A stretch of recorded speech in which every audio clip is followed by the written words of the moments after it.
My name is Linda Thompson.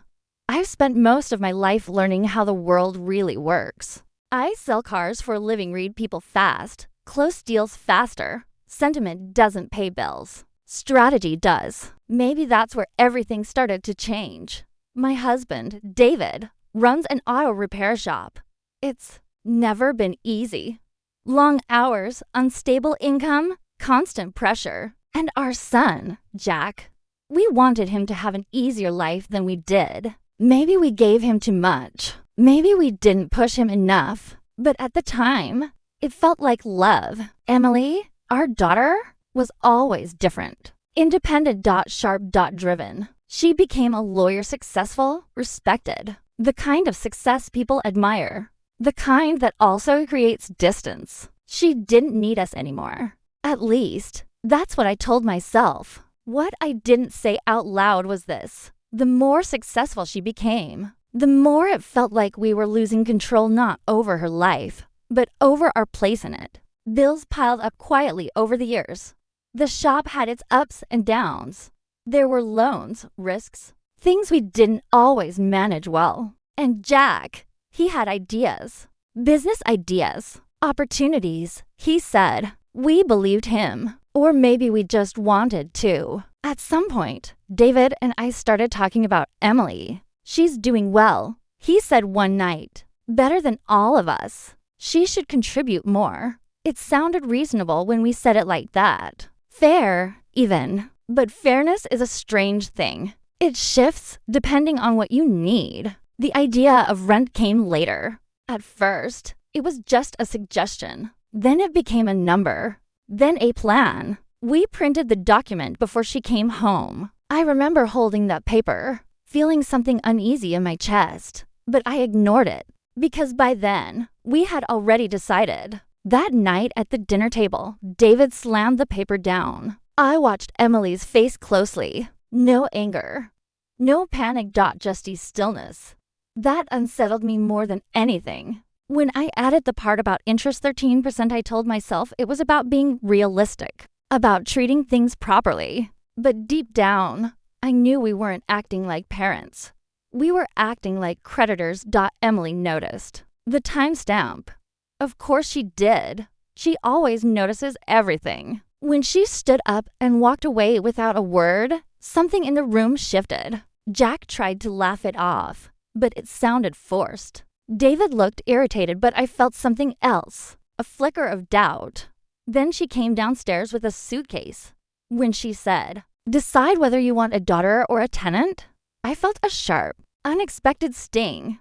But I didn't stop her. I crossed my arms and said what I thought I had to say, because backing down would mean admitting something I wasn't ready to face. That we had crossed a line. After she left, the house felt different.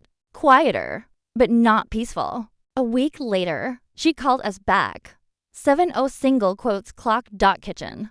David was confident. He thought she'd come to negotiate, to apologize, to comply. I wasn't so sure. When she walked in that night, she looked exactly the same and completely different. Calm, controlled, untouchable.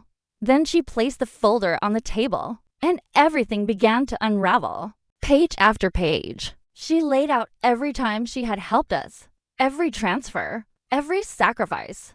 Things I remembered, things I had chosen to forget. With each number, each record, the story we had told ourselves started to collapse. This wasn't a daughter who owed us. This was someone who had carried us. David tried to argue. She shut him down immediately. When she said we had fabricated the rent bill, I felt my face go cold, because it was true, and there was no way around it. Then she asked us to sign a statement, acknowledging everything, admitting what we had done. David resisted. Of course he did. But I looked at the papers again. At the evidence, at the truth we could no longer deny. And I realized something I hadn't allowed myself to see before. We weren't losing control. We had already lost something far more important. Her trust. My hand was shaking when I signed. David followed. And just like that, it was over. Or at least, that part of it. When she said, This is only the beginning. I believed her, not because she sounded threatening, but because she sounded finished, done with us. A few days later, everything fell apart. The shop, the loans, the house, all the risks we had taken especially for. Jack caught up with us at once. We called her because despite everything, part of me still believed she would come back and fix it. She did come, but not in the way we expected. She didn't argue. She didn't comfort. She simply told us the truth. This is the result of your choices. And for the first time, I couldn't deny it.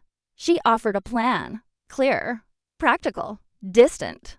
Then she left again. And this time, I knew she wasn't coming back the same way. I used to think being a parent meant holding on, guiding, controlling, deciding. Now I understand something else. Sometimes it means knowing when you've pushed too far and realizing too late that the child you tried to control has already learned how to live without you.